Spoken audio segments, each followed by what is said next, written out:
Bonsoir à tous, il est 19h sur Eden Télévision. Bienvenue dans ce journal au sommaire. L'ancienne présidente de l'Institut national de la femme a adressé un message de gratitude à l'endroit du gouvernement béninois et de félicitations à l'endroit des actuels membres de l'Institut national de la femme. Les détails sont à retrouver dans ce journal. Et puis le gouvernement béninois, pour la réalisation des projets d'utilité publique sur toute l'étendue du territoire national, s'engage dans des opérations d'expropriation. Qu'en est-il réellement de ces opérations? Les détails à venir. Et puis en France, ambiance électrique à l'Assemblée nationale. Le gouvernement a déclenché ce midi même l'article 49.3 de la Constitution quant à la réforme des retraités. Voilà pour le sommaire. Le développement, c'est maintenant.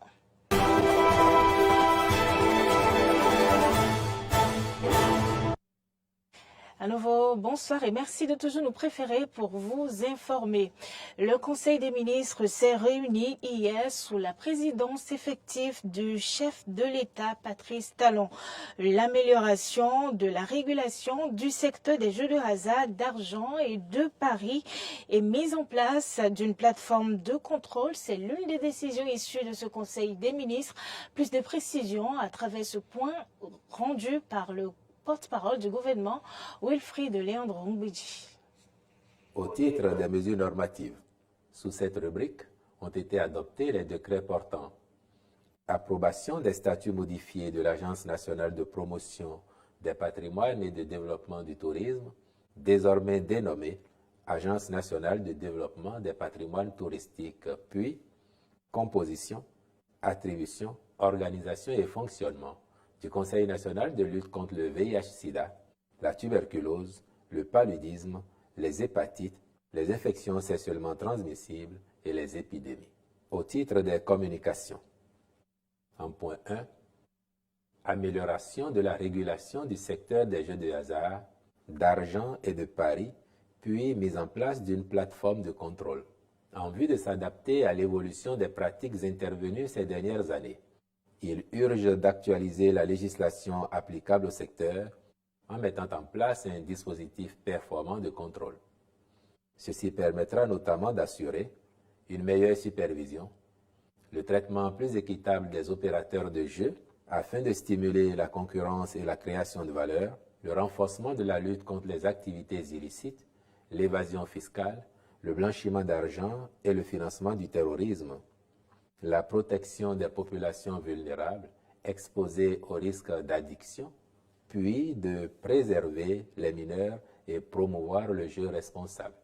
C'est à cette fin que le Conseil a autorisé la contractualisation avec un cabinet spécialisé de juristes ainsi qu'avec un opérateur expérimenté en vue de proposer une amélioration de la régulation et de procéder à l'installation d'une plateforme de contrôle. En point 2, acquisition de divers équipements au profit du groupement national des sapeurs-pompiers. L'objectif poursuivi en décidant d'acquérir ces équipements est de renforcer les capacités d'intervention des centres de secours et de permettre aux agents d'être plus réactifs et diligents. Cette première vague d'acquisition porte sur 9 véhicules d'intervention pick-up 4x4, 10 véhicules de secours et d'assistance aux victimes et 2 camions citernes incendie. Le ministre de l'Intérieur et de la Sécurité publique accomplira toutes les diligences nécessaires à la contractualisation avec les sociétés retenues en vue de la livraison dans les délais requis de ces matériels. Par ailleurs, dans le but d'optimiser l'efficacité et la qualité du service aux populations, le gouvernement a engagé des réflexions pour une réforme d'envergure de l'unité des sapeurs-pompiers. Celles-ci déboucheront sur un plan de réorganisation et d'équipement conséquent. En point 3, conditions de commercialisation des noix de cajou pour la campagne 2022-2023.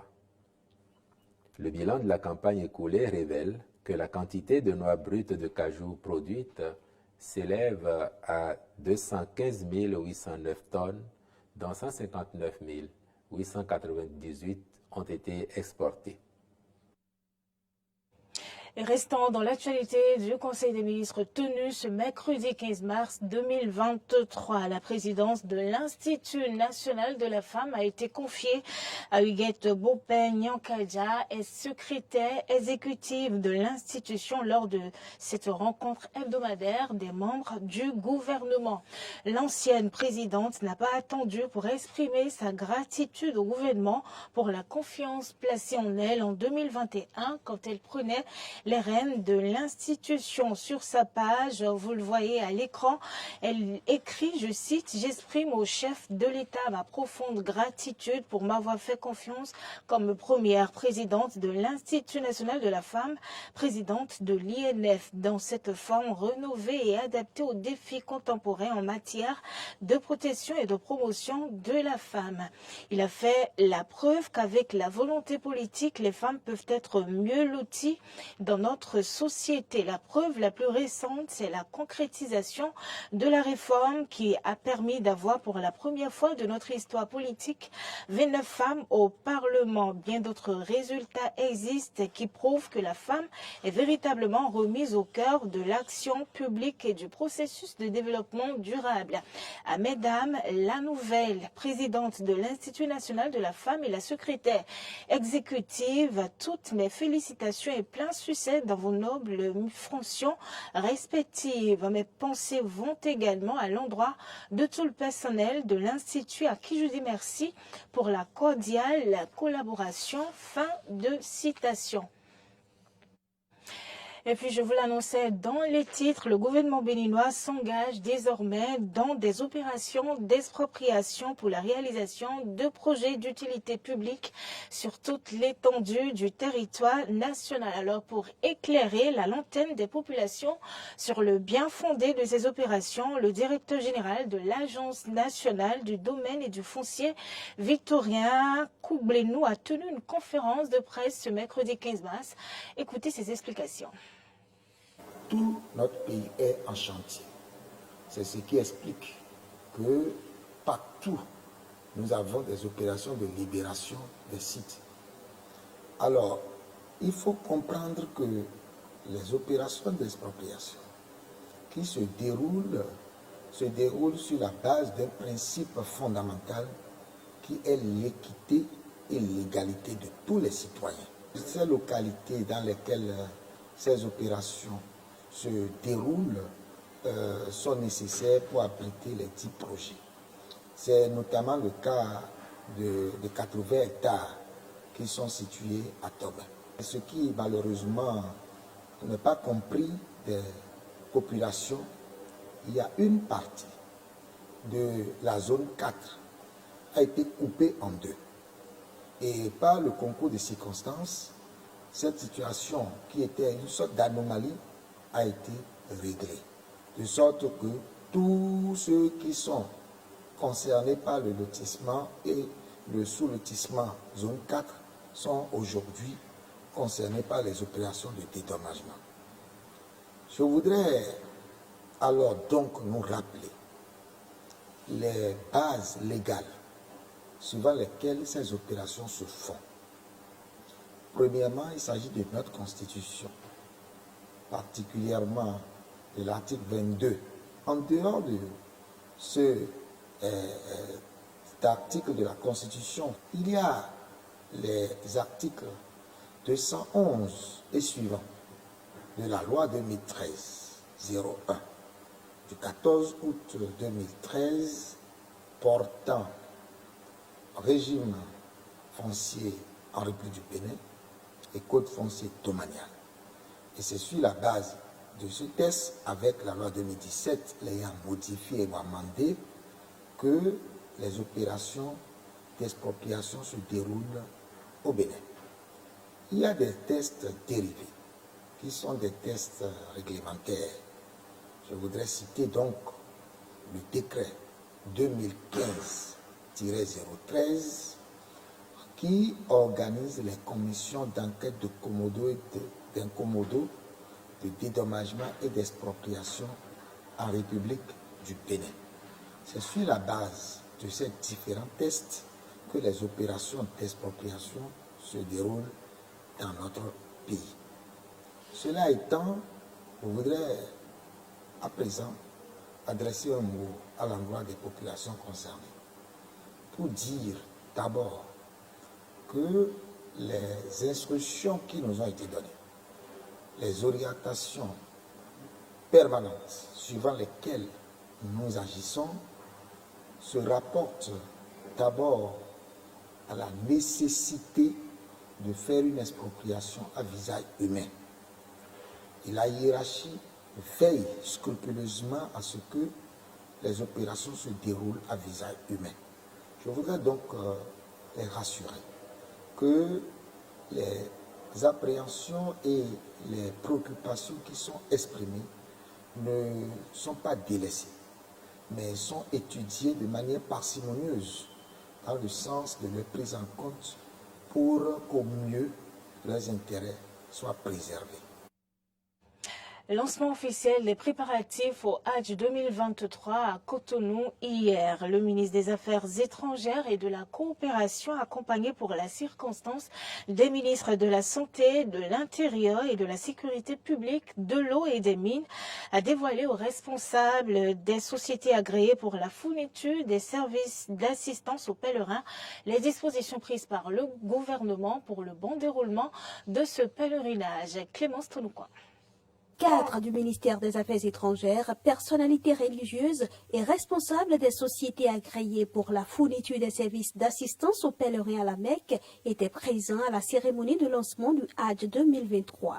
En prélude à cet événement, l'Agence pour la gestion de la logistique des officiels AGLO a mené plusieurs démarches qui ont permis de définir les conditions de participation au pèlerinage à la Mecque cette année. AGLO a participé sur invitation de l'Arabie Saoudite à une réunion virtuelle le 22 décembre 2022 dans le cadre de l'annonce du Hajj.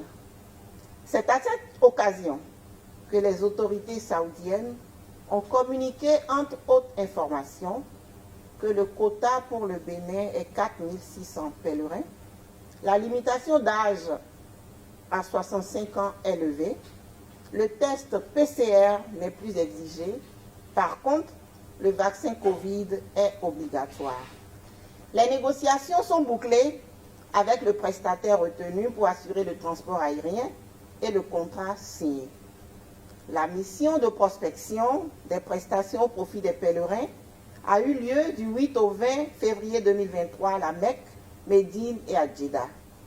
Le coût de la participation a connu une hausse de 100 000 francs par rapport à l'année dernière. Aurélien Agbenossi, ministre des Affaires étrangères et de la coopération, en sa qualité de président du comité d'orientation et de supervision, donne des précisions. À la suite de toutes les diligences qui ont été entreprises par le gouvernement, je voudrais vous annoncer que le prix du Hajj 2023 est fixé à 3 500 000 francs CFA par pèlerin.